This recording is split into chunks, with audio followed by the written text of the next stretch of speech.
possession of knives. The police responded to his residence. The police removed 16 knives, a dagger, and a sword from Cremo's home. At that time, there was no probable cause to arrest. There were no complaints that were signed by any of the victims. The Highland Park Police Department, however, did immediately notify the Illinois State Police of the incident. Shifting gears a little bit, talking about the investigation itself. The community has been absolutely terrific with providing information to law enforcement investigators throughout this.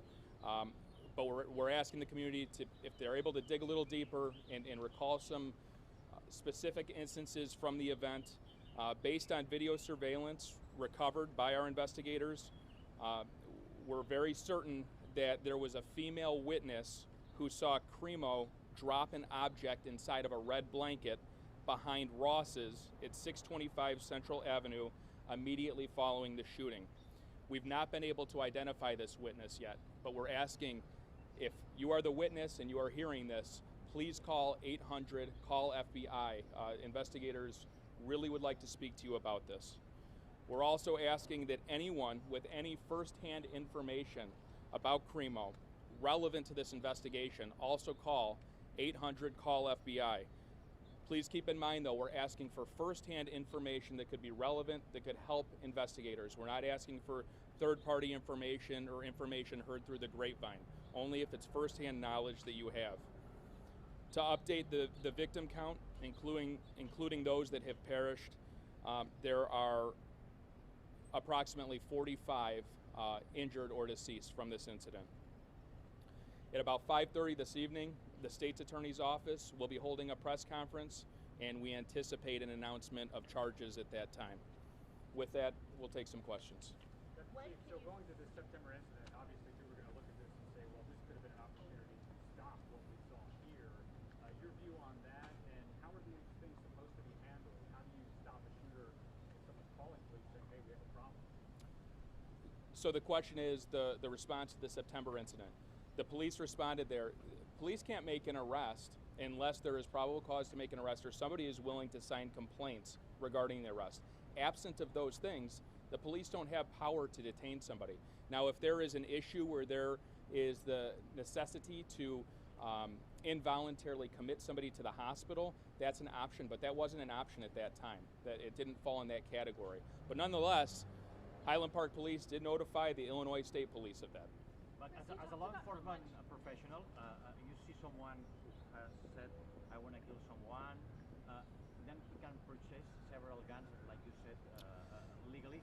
How do you view that? The threat was directed at family inside of the home. Yeah, but he could even buy guns when he make a clear threat to his family. So in order to purchase a gun legally in Illinois, one has to possess a FOID card. That's a process that is solely managed through the state police, and I'm not able to speak to that process. Chris, you mentioned how much the community has been helpful in this case with videos, with sending information to you guys. So many people I've been talking to are asking, how can this be prevented in the future?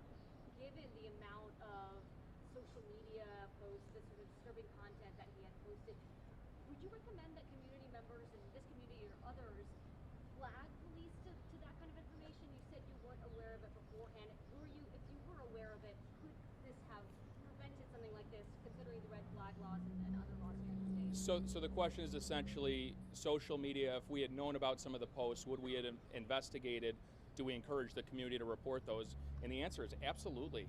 If the public sees something that is concerning online with anybody, they should notify the social media network it's posted on.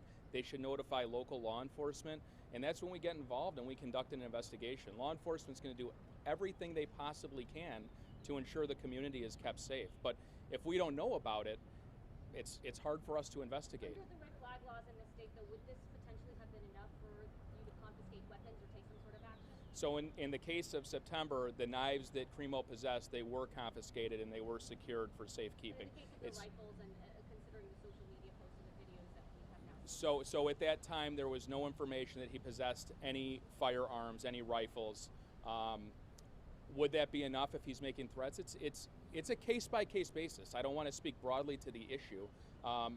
It depends on the circumstances. There are circumstances where law enforcement does have that authority to obtain a seizure order, but it is situational dependent every single time. Chris, there's a report that Cremo visited a synagogue here in town during Passover. Do you know anything about that? Can you speak to it? That's nothing I know about at this time. Chris, you mentioned that the weapons, the rifles were legally purchased in this general Chicago area, but can you specifically say when they were purchased? They were purchased after that September incident. I don't have the exact dates. I believe it was in 2020 and 2021. Chris, earlier this morning we were discussing whether we had any additional information on motivation. You said not yet. Is there any new information in that regard? Investigators have been really tirelessly working since Cremo was taken into custody, trying to determine motive. At this point, there is no definitive motive that he had. Is he talking? He has been talking to investigators. Chris, anything on the handgun part of things? When was this wood? I don't have that information right now.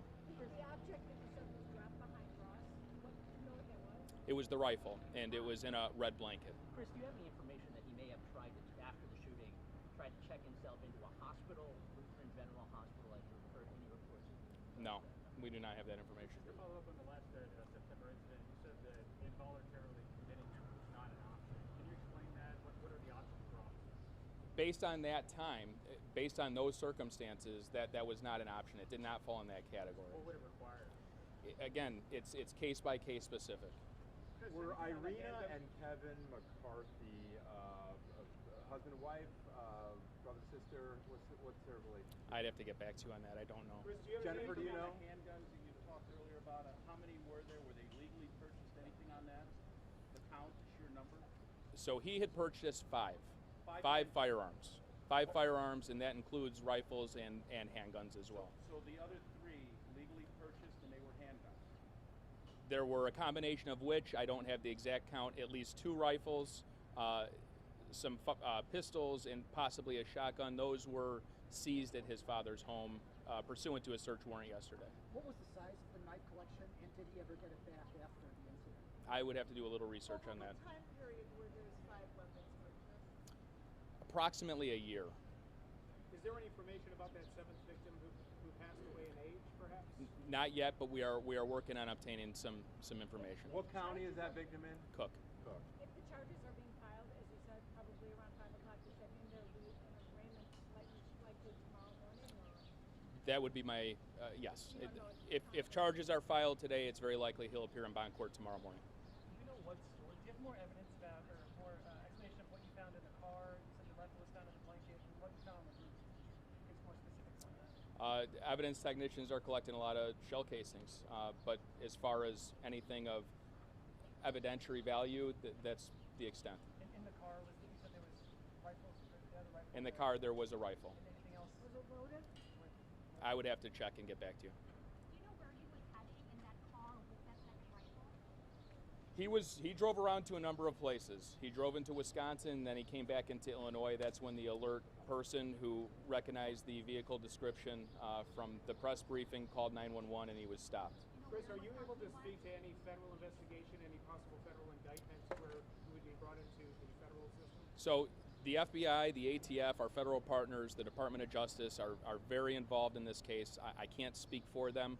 All I can say is they are on the ground here working with us in lockstep. And I could take 2 more. You know, where in Going Wisconsin? back to the September incident, you said police notified state police. What was the follow-up from state police at that point?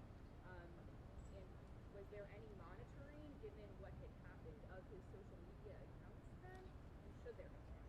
Do you want to speak to that? My name is Master Sergeant Delilah Garcia. I'm Public Information Officer, Deputy Chief. So basically in September of 2019, ISP did receive information from Highland Park Police Department, and at that time, the individual named in the report did not have a FOID card or anything to revoke or to review. So at that point, that FOID part of it was our stance on that. And there was nothing done to say this person shouldn't be able to get. Is there any mechanism to say this person shouldn't be able to get a FOID card in the future? Is any action like that taken? Well, at that time, basically, so he didn't have a pending application, so there was nothing to review at that time when we got that notification. We didn't know, and a few months later, something else would happen. And what would state police have to have done or have to have seen in order to try to involuntary commit someone based on those facts or those facts? Involuntary commit someone? Right. So the lead came to you to follow up on. After looking at the facts of that, was that an option that you considered? Well, this person might need to be involuntarily committed. Well, there was no FOID application at the time. Correct. But the lead came to you, right? This person had knives. Obviously, there was a threat that was posed. So your role was only whether he had a firearm. Right. And the state law, does it allow you to flag someone and say, hey, we're flagging this person, they should be, are you allowed to say this person can't get a FOID card? More questions regarding that procedure from the state police will be forthcoming. So we know there's going to be some questions directed to the state police on procedure, how FOID card applications work, when a notification comes in from local law enforcement.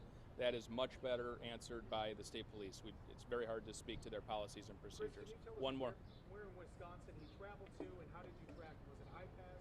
I don't want to get into how we know he was in Wisconsin, but we know he traveled to the Madison area before turning around and coming back to Illinois. Did his parents, Last question. Did his parents ask, was his parents involved when the knives were taken from him? Did they report that he was threatening, and it's the reason why they came to the house to get the knives? A family member reported that he was being threatening. So in other words, the family member reports the knives being there, but then he's buying guns and nobody said nothing. I'm not quite following your question. The police responded. The police responded in September, to this call. They responded. They took the knives out of the home.